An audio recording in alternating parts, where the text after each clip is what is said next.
pertahanannya di Ambon kepada Stephen van der Hagen dan di Tidore kepada Cornelis Sebastian. Maka demikian, sejak saat itu pengaruh Belanda sudah ada di wilayah Ambon, Maluku, dan sekitarnya. Kemudian pada tahun 1623, Kepulauan Banda itu dikuasai Belanda. Sejak saat itu, Belanda sepenuhnya menguasai perdagangan rempah-rempah di Maluku dan sekitarnya. Nanti kita akan melihat nih aktivitasnya Belanda itu ngapain saja di beberapa daerah ya. Nah, tapi perlu kalian ketahui, pada tahun 1602, sebelum VOC itu melaksanakan kebijakannya di Indonesia, pada tahun 1602 itu VOC baru terbentuk ya. Ya berarti sebelum Portugis ini menyerahkan benteng pertahanannya di Ambon, itu sudah terbentuk yang namanya VOC. Pasti kalian sudah tidak asing lagi ya dengan VOC. VOC itu apa sih? Ada yang tahu tidak? VOC. Adakah yang tahu VOC? Pasti tidak asing ya harusnya ya. Tadi sudah ada Tabita, Desi, dan juga Joseph yang lainnya. Adakah yang tahu VOC itu apa?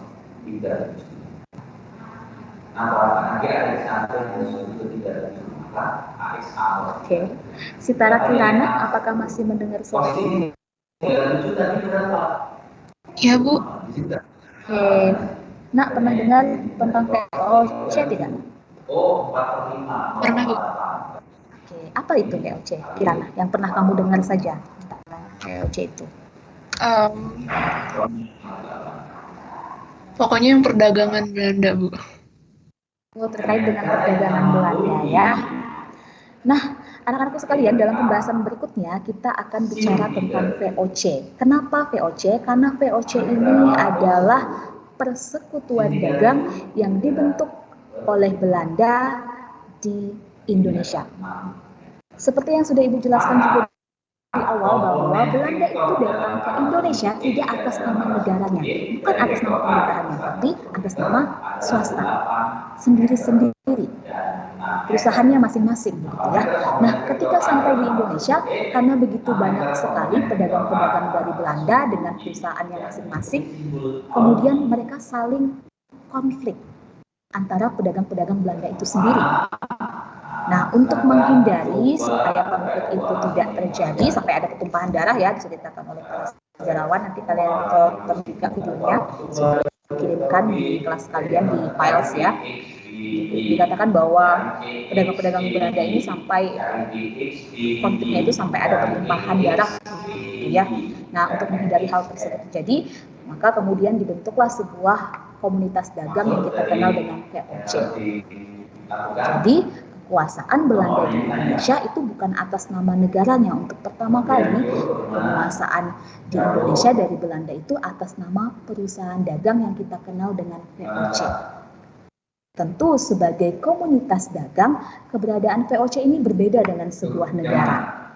Ya, jadi perusahaan dagang beda dong dengan pemerintahan, sehingga kita tidak bisa mengatakan bahwa penjajahan bangsa Belanda itu dimulai dari VOC. Ya, karena kalau kita logikakan, kita memikirkan itu dengan baik, ya VOC kan perusahaan dagang, beda dengan pemerintahan. Berarti penjajahan bangsa Belanda tidak bisa kita hitung dari masa VOC. Tapi memang nanti VOC ini dia punya hak istimewa yang kita kenal dengan hak oktroy. Yang mana nanti dengan hak tersebutlah VOC ini bisa bertindak seperti sebuah negara. Bahkan dia bisa mencetak uangnya sendiri, bisa menyatakan perang. Ayo, perusahaan dagang mana coba yang bisa menyatakan perang? Cuma VOC aja ya. Kita nanti akan melihat betapa luar biasanya VOC ini berkuasa di Indonesia, melakukan berbagai kebijakan yang sangat membuat masyarakat menderita. Tapi perlu kalian ketahui juga bahwa VOC ini adalah lambang kesuksesan ekonominya Belanda. Jadi semangat VOC itu masih dipegang oleh Belanda sampai sekarang ya, karena memang dalam bidang ekonomi VOC itu sangat sukses sekali. Ya, tapi bagi Indonesia VOC meninggalkan kenangan yang sangat buruk gitu ya. Nanti kita akan bahas tentang VOC. Nah, kalian jangan lupa untuk cek assignment-nya. Setelah ini akan Ibu upload assignment di kelas kalian. Jadi bisa kalian cek assignment-nya apa saja tugasnya. karena tampaknya Ibu baru memberikan tugas di kelas ini ya. Jadi nanti dicek dan kerjakanlah tugasnya dengan baik. Ibu rasa sampai di sini dulu karena waktunya sudah habis untuk pembahasan kita hari ini. Jadi tugas yang dikerjakan ini terkait dengan pembahasan kita selanjutnya yaitu tentang VOC. Ibu tinggalkan ya kelasnya. Terima kasih atas partisipasi kalian dalam pembelajaran sejarah Indonesia hari ini. Tuhan berkati kalian semua dan tetap semangat dalam mengikuti kegiatan pembelajaran berikutnya. Stay healthy ya. Terima kasih, Bu. Kasih Bu. Terima kasih, Bu. Terima kasih.